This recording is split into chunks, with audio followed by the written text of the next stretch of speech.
Bayangkan sebuah malam Liga Champions. Stadion Eropa dipenuhi sorak-sorai. Lampu menyala terang. Dan di tengah lapangan, Manchester United berdiri, bukan sebagai favorit, bukan sebagai tim bertabur bintang, tapi sebagai tim yang siap menghancurkan prediksi. Pertanyaannya sederhana, tapi jawabannya rumit. Apakah Manchester United benar-benar bisa juara Liga Champions dengan skuad yang mereka miliki sekarang? Banyak yang menertawakan ide ini. Banyak yang bilang ini mimpi. Tapi sepak bola tidak selalu dimenangkan oleh tim termahal. Sejarah sudah membuktikannya berkali-kali. Sebelum kita lanjut lebih dalam, pastikan kamu subscribe Fanatik Bola 24. Karena di channel ini kita bahas sepak bola tanpa bias, tanpa halu, dan tanpa drama palsu.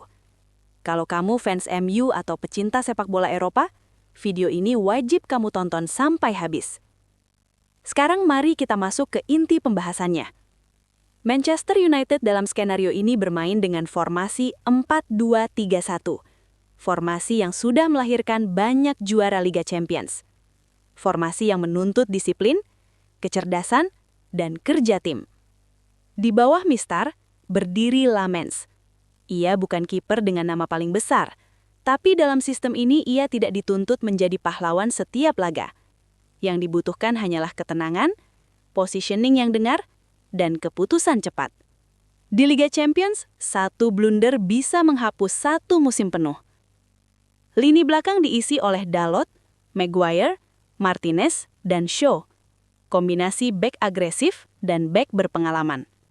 Maguire dan Martinez bertugas menjaga area vital, sementara Dalot dan Shaw memberi lebar permainan. Masalahnya bukan kualitas individu, tapi konsistensi menghadapi tekanan tinggi dari tim-tim elit Eropa. Lalu kita masuk ke jantung permainan. Casemiro dan Maino berdiri sebagai double pivot. Inilah pondasi utama tim ini. Casemiro dengan pengalaman dan insting bertahannya, Maino dengan kecerdasan, kontrol bola, dan ketenangan. Kombinasi ini memungkinkan MU bertahan rapat sekaligus memulai serangan dengan rapi. Di depan mereka ada trio kreatif. Ahmad di satu sisi, Dorgu di sisi lain, dan Bruno Fernandes sebagai otak serangan. Inilah area paling berbahaya Manchester United. Bruno bukan hanya kapten, tapi pengambil keputusan. Ia bisa mengubah arah pertandingan dalam satu momen. Tapi di Liga Champions, emosi dan disiplin harus berjalan seimbang. Di lini depan, Mbemo berperan sebagai ujung tombak. Bukan striker klasik yang hanya menunggu bola.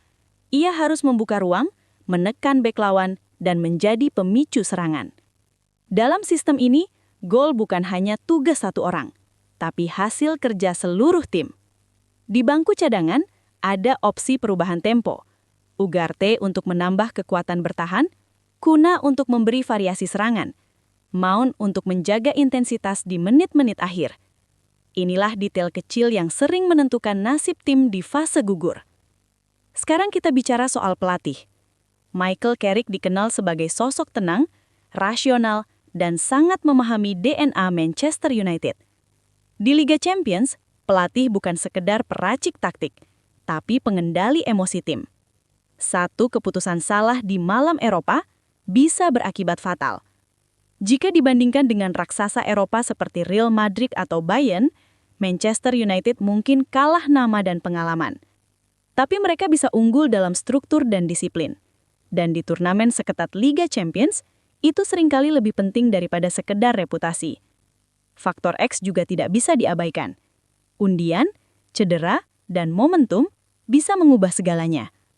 Banyak juara Liga Champions lahir bukan sebagai favorit, tapi sebagai tim yang paling siap saat momen itu datang. Jadi, apakah Manchester United bisa juara Liga Champions dengan skuad ini? Jawabannya jujur, bisa, tapi tidak mudah.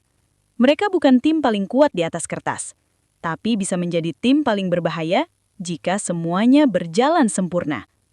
Sekarang giliran kamu. Apakah kamu percaya Manchester United bisa membuat kejutan di Liga Champions? Tulis pendapatmu di kolom komentar. Jangan lupa subscribe Fanatik Bola 24. Karena sepak bola selalu lebih seru kalau dibahas bersama.